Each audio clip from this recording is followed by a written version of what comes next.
एक बार की बात है, एक छोटे से गांव में एक रहस्यमय और अद्भुत मंदिर था। यह मंदिर गांव के बाहरी इलाके में एक घने जंगल के बीच स्थित था।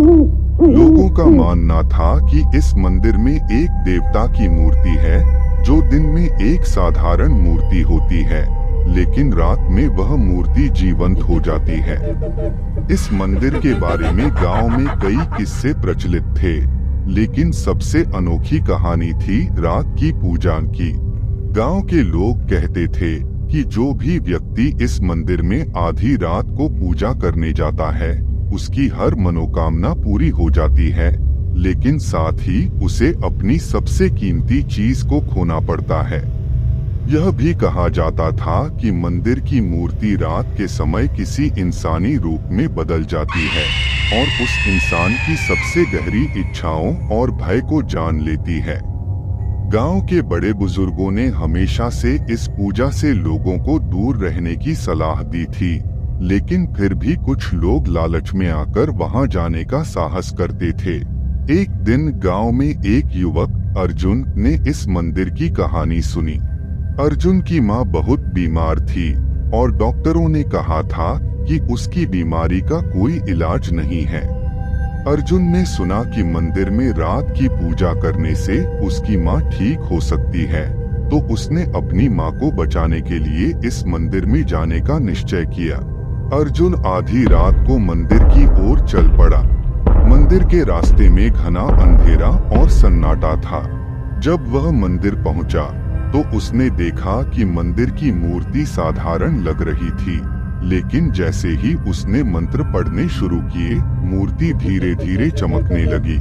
अर्जुन ने अपनी पूजा जारी रखी और जैसे ही उसकी पूजा पूरी हुई, मंदिर में अचानक से हवा तेजी से चलने लगी। अर्जुन ने देखा कि मूर्ति की आंखें अचानक से चमक उठीं और उसकी पूरी मूर्ति जीवंत हो गई। मूर्ति ने इंसान का रूप धारण कर लिया और अर्जुन के सामने खड़ी हो गई। वह एक सुंदर और शांत चेहरा था, लेकिन उसकी आंखों में कुछ अनहोनी की झलक थी। मूर्ति ने अर्जुन से कहा, तुम्हारी पूजा स्वीकार की गई है। तुम्हारी मां की बीमारी ठीक हो जाएगी, लेकिन बदले में तुम्हें अपनी सबसे कीमती चीज देनी होगी। अर्जुन को समझ नहीं आया कि वह क्या खोएगा, लेकिन उसने सोचा कि उसकी मां की जान सबसे कीमती है और वह हर चीज देने को तैयार था। अर्जुन ने सहमति में सिर हिलाया। तभी मूर्ति ने अपनी आंखें बंद कर ली और मंदिर में अचानक से सब कुछ शांत हो गया। अर्जुन ने सोचा कि उसकी मनोकामना पूरी हो गई और वह वापस गांव की ओर चल पड़ा। अगले दिन अर्जुन की मां पूरी तरह से ठीक हो गई। डॉक्टरों ने इसे चमत्कार कहा और अर्जुन की खुशी का ठिकाना नहीं था।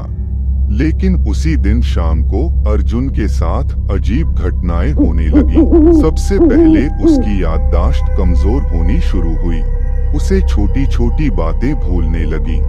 धीरे धीरे उसकी हालत बिगड़ने लगी। उसने देखा कि वह अपनी पहचान खो रहा है। उसकी यादें, उसके अपने विचार और यहाँ तक कि उसका नाम भी धुंधला पड़ने लगा। अर्जुन ने समझा कि उसने अपनी सबसे कीमती चीज यानी अपनी पहचान खो दी है। अब वह एक चलती फिरती परछाई बन चुका था, जो बिना किसी पहचान के दुनिया में भटक रहा था। वह अपनी मां को ठीक कराने में सफल रहा, लेकिन खुद को खो बैठा। गांव के लोग कहते हैं कि अर्जुन अब भी उस मंदिर के आसपास भटकता है।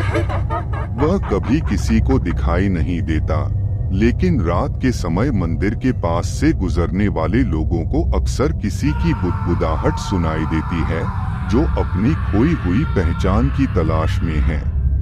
यह कहानी गांव में सदियों से सुनाई जाती है और लोग अब उस मंदिर में रात की पूजा करने की हिम्मत नहीं करते।